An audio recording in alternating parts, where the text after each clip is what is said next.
Get ready for the bombshell that's about to drop in the capital. The free agent market is still sizzling with names that could completely reshape the immediate future of our franchise. While rivals strengthen their ranks, our pass rush remains. The big, unresolved question mark. And what if I told you that a 3-time Super Bowl legend has just sounded a warning that should make the entire division tremble? The news about a coveted quarterback hunter takes an unexpected turn that could completely change Washington's plans. Time is running out, decisions are looming, and what's at stake is nothing less than our 2025 season. Don't move, because the information I'm about to reveal could be the difference between success and failure for the Commanders. The clock doesn't stop for Adam Peters, and I'm telling you this, the man's working around the clock to maximize Jaden Daniels' rookie contract. It's no coincidence that after the draft, the Commanders immediately signed kicker Matt Gay. With $26,180,000 in cap space available, Washington has become an extremely attractive destination for quality veterans still waiting for a contract. Our pass rush situation is critical, right? I think it's the team's weakest point right now. Losing Dante Fowler Jr. and his 10.5 sacks to the Cowboys was devastating. Zadarius Smith appears as the most obvious and necessary option. Despite being in the twilight of his career, his 9 sacks last season would have placed him second best on the Commanders, just behind Fowler himself. Smith still has that intimidating factor we lack so much. He's lost some speed, but compensates with experience to create an advantage and break through the opponent's offensive line. It will all depend on the money, but now I ask you, wouldn't he be a home run for our defense? Brandon Scherff represents another tempting option for our offensive line. Selecting Josh Conerly Jr. at the 29th position in the draft surprised many, but Peters took the best-ranked player on his board without hesitation. With Conerly and the 5-time Pro Bowler Laramie Tunsil, our tackles seem settled. However, with Sam Cosmi recovering from a torn ACL, the right guard position is worrisome. Scherff didn't allow a single sack last season and continues to perform at a decent level. I think he'd be an improvement over any option we currently have. Inside.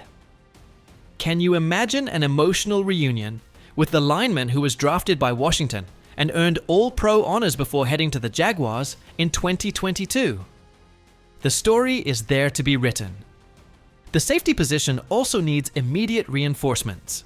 It all began when the Commanders allowed Jeremy Chin to leave for the Raiders in free agency. Most fans were convinced he'd sign an extension after impressing in 2024, but Peters had other plans and signed Will Harris as a replacement. Julian Blackmon would perfectly complement what we already have. He sometimes lacks consistency against the run, but his coverage is top-notch. He also has the versatility to operate both deep and at nickel if the situation calls for it.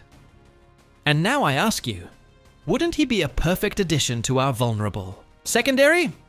In the backfield, the regression of Brian Robinson Jr. and Austin Eckler last season raises serious doubts. Jacare Krosky-Merritt was selected with our last draft pick, but expecting him to immediately take on a prominent role would be unfair and unrealistic. Nick Chubb represents a solid, though risky, option. The running back regained his football legs last season after a long absence due to injury. With a full preseason to sharpen up and effectively prepare, there's a good chance he'll return to something resembling his former self. Chubb posted videos of his workouts after the Browns drafted 2 running backs, which surely won't go unnoticed by other teams. Finally, Devondre Campbell could add experience to our linebacker depth, with Bobby Wagner and Frankie Louvu as established starters. We have 2 athletic backups who could become more over time. But if the slightest concern arises in case Louvu or Wagner get injured, the Commanders should consider adding more. Campbell is a 9-year veteran. He spent last season with the 49ers, posting solid numbers without particularly standing out at any time. Nonetheless, with 858 tackles, 9.5 sacks, and 7 interceptions over his career, he wouldn't be a bad backup option. Now I ask you, wouldn't you prefer to have a proven veteran as Plan B? Fans' hopes of seeing Trey Hendrickson in Washington just took a devastating hit. I'm telling you, this news hurts, especially considering our desperate need for an elite pass rusher. The Commanders lost outside linebacker Dante Fowler Jr. to the Cowboys in free agency, and the wound is still open. His 10.5 sacks led the team in 2024 and accounted for nearly a quarter of the team's 43 total. With his departure, the expectation was that the team would bring in a new edge rusher in free agency or draft one. Relatively high in the NFL draft, neither occurred, as most don't consider new linebacker Jacob Martin a direct replacement for Washington. 3 big names hit the market during the offseason, even if only in unconfirmed rumors. Myles Garrett extended his contract with the Browns, TJ Watt seems to be more smoke than fire, while Trey Hendrickson of the Cincinnati Bengals is the last playmaker whose situation hasn't yet been resolved. With Hendrickson as the last stellar edge rusher potentially available, at least according to public knowledge, some remained hopeful the Commanders might be working behind the scenes to bring in the 4-time Pro Bowler.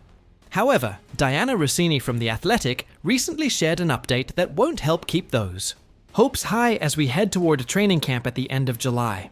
I did some digging about it and continue getting very positive vibes coming out of Cincinnati that they're going to try to close a deal with Trey. This isn't incredibly new information, but rather a confirmation that previous information persists today. The Bengals have stated from the start they'd prefer to keep Hendrickson, and the player himself has publicly said he'd like to stay with the team, but is looking for a long-term deal. One that would likely reset the market for the position group, or at least be near the top.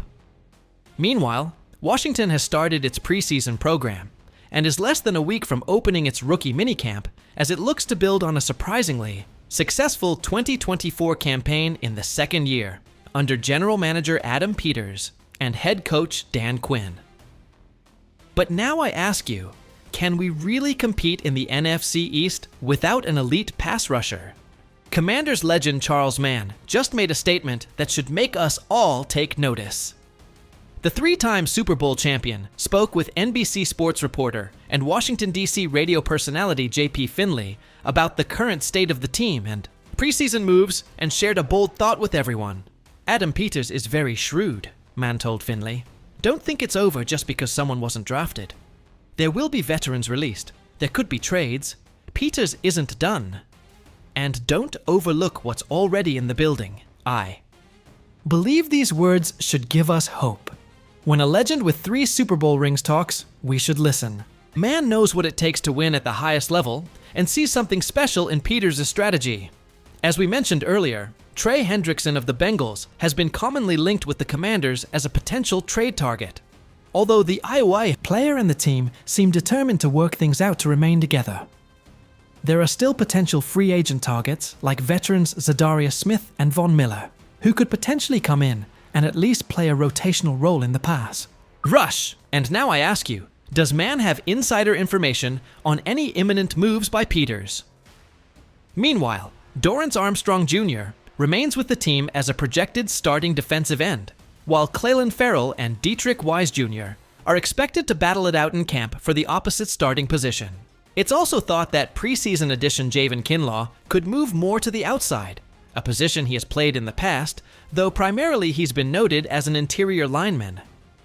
Younger players like Javonte Jean-Baptiste and Andre Jones Jr. could also step up, while Jalen Holmes appears as a defensive tackle on the team's website roster, but played most of his snaps in 2024 on the outside.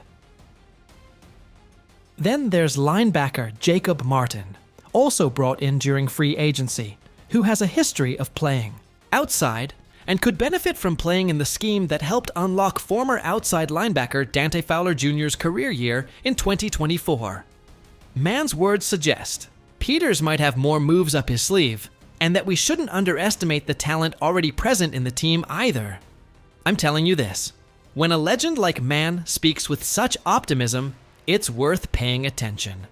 Which of these free agents do you think would have the most immediate impact on our defense? Could Zadarius Smith really fill the void Fowler left? Or do we need to go after an even bigger name? The Hendrickson situation is frustrating, but do you think Peters should make an aggressive offer for him, or focus on the options we already have in the building, as Charles Mann suggested? I'm eager to know your opinion. Do you trust that Adam Peters is making the right decisions to maximize Jaden Daniels' rookie contract window? Or are you worried that we're letting our opportunity slip away? If you're a true Commanders fan, this is the time to make your voice heard. Subscribe to this channel right now to get the latest updates, analysis, and exclusive news about our team. Give this video a like and share it with other fans who are as passionate as you are. And remember, hail to the Redskins!